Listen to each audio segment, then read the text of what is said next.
स्वागत है दोस्तों आपके अपने चैनल एजुकेशन टैगलाइन में। तो दोस्तों आज की इस वीडियो में हम लोग सॉल्व करने वाला है प्रश्नावली 9.1 का प्रश्न संख्या 2, जो काफ़ी इम्पोर्टेंट है, आपके एग्ज़ाम में हर बार पूछा गया है। ठीक है, बहुत ज़्यादा इम्पोर्टेंट है, तो प्लीज़ इस क्वेश्चन को ध्यान से समझिए और पढ़िए। चलिए, तो क्वेश्चन है, आंधी आने से एक पेड़ टूट जाता है और टूटा हुआ भाग इस तरह मुड़ जाता है कि पेड़ का शिखर जमीन को छूने लगता है और इसके साथ 30 डिग्री का कोण बनाता है। पेड़ के पाद बिंदु की दूरी जहाँ पेड़ का शिखर जमीन को छूता है 8 मीटर है। तो पेड़ की ऊंचाई ज्ञात करना है। ओके, चलिए तो देखते हैं क्वेश्चन। तो क्वेश्चन है दोस्तों, देखिए जो दिया हम सो लिख दिए हैं। ए बी 8 मीटर है। अभी क्वेश्चन बोला पाद बिंदु की दूरी, यहाँ से मतलब ये एक पेड़ है, ध्यान से समझिए, ये एक पेड़ है, यहाँ से यहाँ तक एक पेड़ है। ठीक, ये पेड़ तब टूट जाता है जब आंधी आने के बाद, है ना। जब आंधी आता है तो आंधी आने के बाद ये जो पेड़ है आधे पर से टूट जाता है और टूट के ये वाला भाग लटक जाता है। ठीक, और जहाँ ये गिरता है, ये जो पेड़ है जहाँ गिरता है टूटने के बाद, तो वहाँ से यानी यहाँ से लेकर यहाँ तक, यानी इसको पाद बिंदु बोलते हैं। यानी जो तल सीमा है ना, तल, तो इसको हम लोग पाद बिंदु बोलते हैं। ओके, पाद बिंदु। ठीक, तो यहाँ से देखिए, इस पाद बिंदु से लेकर के यहाँ तक जहाँ पेड़ गिरा वहाँ तक की दूरी कितनी है? 8 मीटर। यानी पता नहीं कितना ये पेड़ की दूरी कितनी है, हमें मालूम नहीं है कि जहाँ गिरा है पेड़ वहाँ तक, मतलब पाद बिंदु से, यानी अपना जिसको हम लोग जड़ कह सकते हैं, यानी जड़ से जहाँ पेड़ टूट के गिरा वहाँ तक की दूरी कितनी हो? 8 मीटर है। ओके, तो हमें बताना है कि पेड़ की ऊंचाई कितनी होगी। तो चलिए, जो दिया हम लिख दिए हैं। अब देखिए यहाँ पे ए बी बराबर, यानी जो पाद बिंदु की दूरी है जहाँ से पेड़ गिरा है और वहाँ पाद बिंदु तक की, वो लिख दिए। और डी सी बराबर ए सी क्यों लिखे हैं? तो देखिए यहाँ पे नामकरण कर दिए हैं डी सी, ये डी सी है और यहाँ पे ए सी है। मतलब आप कह सकते हैं ये दोनों और दोनों बराबर है, आपस में क्या होंगे? ये बराबर हैं। क्यों होंगे? क्योंकि यही भाग टूटा हुआ है। तो जितना जहाँ से टूटा वहाँ गिर गया यहाँ पे, तो टूटा वाला भाग अगर यहाँ पे लगाते तो पूरा बन जाएगा। तो इसीलिए हम लोग क्या कर दिए, दोनों को बराबर कर दिए, क्योंकि ये टूटा वाला वही भाग है जो मतलब पहले पेड़ में सीधा लगा था। ठीक है, तो ये बराबर है, लिख भी दिए पेड़ का टूटा भाग। फिर देखिए B C plus D C, यानी ये जो बी सी है, बी सी और यहाँ पे जो डी सी है वो आपस में क्या है? बराबर है। क्यों बराबर होगा? क्योंकि यही पेड़ की क्या है? ऊंचाई है। बी डी लिख दिए हैं, बी डी, पूरा बी डी, तो लिख दिए पेड़ की ऊंचाई है। ओके, और यहाँ पे कोण भी दे दिया है, यहाँ पे लिख देंगे, और कोण मीन्स थीटा। यहाँ पे जब गिर रहा है पेड़ तो यहाँ पे कितना डिग्री का कोण बना रहा है? 30 डिग्री। क्वेश्चन में बोला है 30 डिग्री का कोण। चलिए, तो अब हम लोग इसको हल करते हैं। प्रश्न में क्या है दोस्तों कि देखिए यहाँ पे एक चीज़ देख रहे होंगे आप लोग, यहाँ पे 90 डिग्री कोण बनेगा क्योंकि ये लंबवत। तो ये देखिए यहाँ पे बोल रहा है ना पेड़ की ऊंचाई, तो पेड़ की ऊंचाई कब निकलेगी? पेड़ की ऊंचाई कब निकलेगी? जब हमें बी सी और डी सी बोले तो ए सी ना, यानी डी सी और ए सी ज्ञात हो जाता है, तो दोनों को हम लोग जोड़ देंगे तो पूरा पेड़ की क्या निकल जाएगी? ऊंचाई निकल जाएगी। तो इसके लिए हम लोग सबसे पहले क्या करेंगे, इस वाले त्रिभुज को लेंगे। ठीक है, तो देखिए कैसा त्रिभुज बना है। अगर यहाँ पे डेमो ले लें, एक ऐसे इस प्रकार बना है ना। चलिए, नाम क्या था? यहाँ पे बी है, यहाँ पे ए है, यहाँ पे सी है। ठीक है, यहाँ पे है 90 डिग्री, मतलब 30 डिग्री। ओके, चलिए समकोण त्रिभुज बना, स्वाभाविक है। तो त्रिभुज का नाम क्या है? A B C. तो लिखेंगे त्रिभुज ए बी सी में। ठीक, तो पाइथागोरस प्रमेय का प्रयोग करेंगे हम लोग। तो पाइथागोरस प्रमेय क्या कहता है? लिखेंगे पाइथागोरस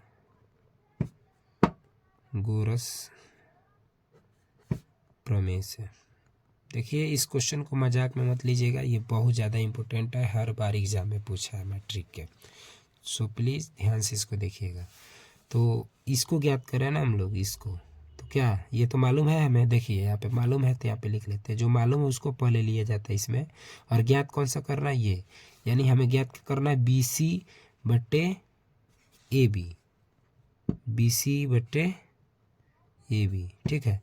तो ये बी सी और ए बी क्या है, तो बी सी लंब है, सीधा है, तो यहाँ पे लिख सकते हैं हम लोग लंब बट्टे, फिर ये क्या हमारा आधार, ठीक है, तो यहाँ पे लिख लीजिए आधार। ओके, चलिए तो अब इसके बाद हम लोग क्या करेंगे, लंब बटा आधार है ना, तो लंब बटा आधार किसका सूत्र होता है, टैन का, टैन थीटा का।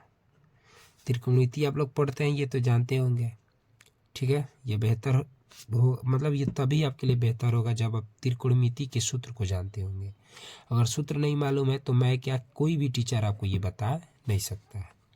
बस अब आपको सूत्र को ध्यान देना, क्योंकि लंब बटा आधार ये मैं जानता हूँ तो लिख दिया हूँ, अगर आप भी जानते हैं और नहीं जानते तो आप समझ लीजिए, आप जानेंगे तभी एग्जाम में लिख पाएंगे, ठीक है। तो लंब बटा आधार हो जाएगा टैन थीटा का। ओके, तो लंब हमारा क्या है, बी सी है, और आधार ए बी है, तो ए बी का मान दिया है, बी सी का मान नहीं दिया तो छोड़ देते हैं। ए बी मालूम है तो 8 सेंटीमीटर, ओके, मतलब मीटर। और टैन थीटा यानी टैन यहाँ पे लिख देते हैं, थीटा मतलब कोण का मान कितना दिया, 30 डिग्री। ओके, यहाँ पे देखिए फिर लिख देंगे बी सी बट्टे 8 टैन थीटा। टैन थीटा का मान क्या होता है, टैन थीटा का मान होता है 1/√3। ओके, तो चलिए ये भी आपको ध्यान में रखना पड़ेगा, ये सूत्र है, टैन थीटा का मान क्या होता है 1/√3। चलिए इसको सॉल्व करते हैं हम लोग।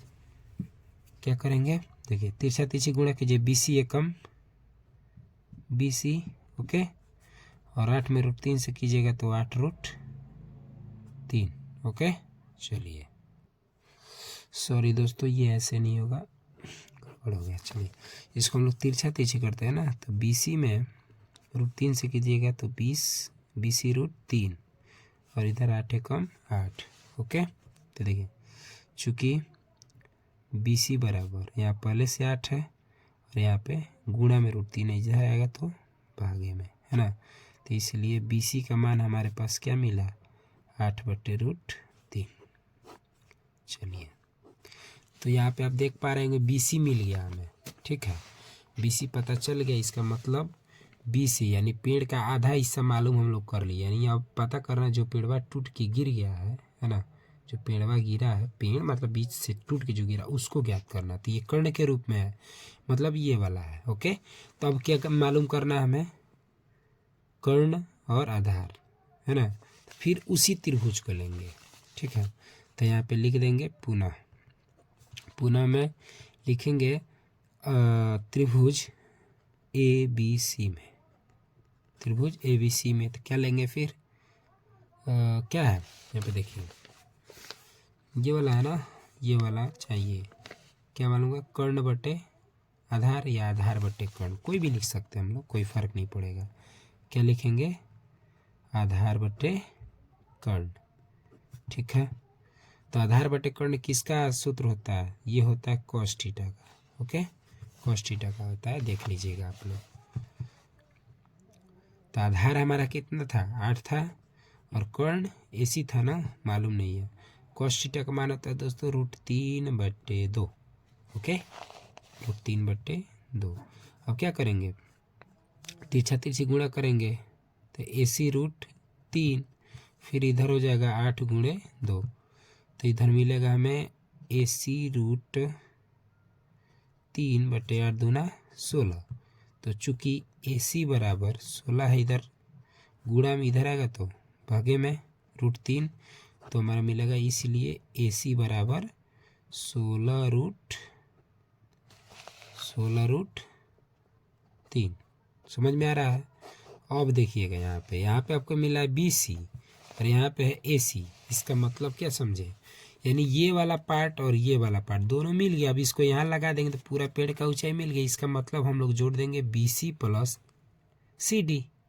अरे समझ में, तो यहाँ पे लिखेंगे, देखिए लिखेंगे अब पेड़ की ऊंचाई पेड़ की ऊंचाई, पेड़ की ऊंचाई h। पेड़ की ऊंचाई क्या है यहाँ पे देखिएगा, ध्यान दीजिए। पेड़ की ऊंचाई क्या है, BD है ना, तो BD यहाँ पे देखिए पूरा BD है, पूरा BD है ना यहाँ पे BD। तो BD में क्या क्या है, DC और BC, DC plus BC। Okay, यहाँ पे देखिए आप BC निकाल दिए हो, लिख देते हैं यहाँ पे प्लस है 8/√3। ओके, DC निकाले हो आप देखिएगा, DC तो नहीं निकाले हो, निकाले हो क्या आप AC। तो यहाँ पे एक चीज़ और देख लीजिए, यहाँ पे देखिए AC निकला है ना, तो AC तो DC के बराबर है, तो क्या हम लोग AC की जगह पर DC का मान नहीं रख सकते हैं? अरे समझ में, तो हमारा क्या होगा 16/√3। ओके, मिला, यहाँ पे देख लीजिए रख दिया।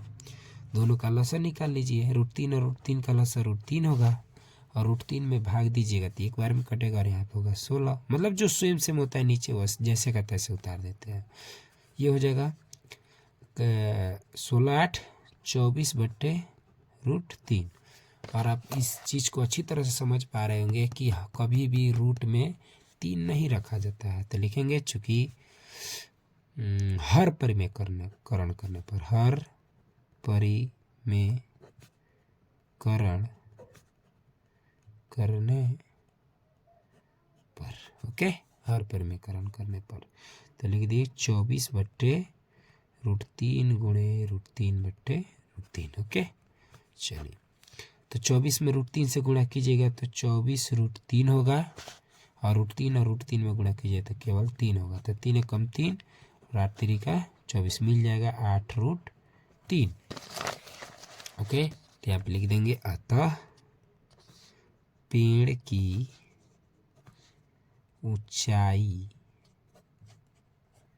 कितना है 8√3। ये हो जाएगा आपका राइट आंसर। तो मिलते हैं अब अगले वीडियो में। तो प्लीज़ दोस्तों इस चैनल को सब्सक्राइब कीजिए। अगर वीडियो अगर अच्छी लगे तो वीडियो को लाइक कीजिए, शेयर कीजिए, कमेंट कीजिए, और बताइए मुझे कि ये वीडियो आपको कैसा लगा। ठीक है दोस्तों, इससे मुझे होगा ये कि हिम्मत मिलेगा, और मुझे ये लगेगा कि मेरे द्वारा बनाया गया वीडियो सही मायने में आप लोगों को अच्छा लग रहा है। तो चलिए आज का वीडियो यहीं पे समाप्त करते हैं, इसका समापन करते हैं। तब तक के लिए धन्यवाद, थैंक यू, खुदा हाफिज़। आपका दिन सही से गुजरे, बढ़िया से गुजरे, आप जहाँ भी रहें खुश रहें, अच्छे से रहें। चलिए, तो थैंक यू।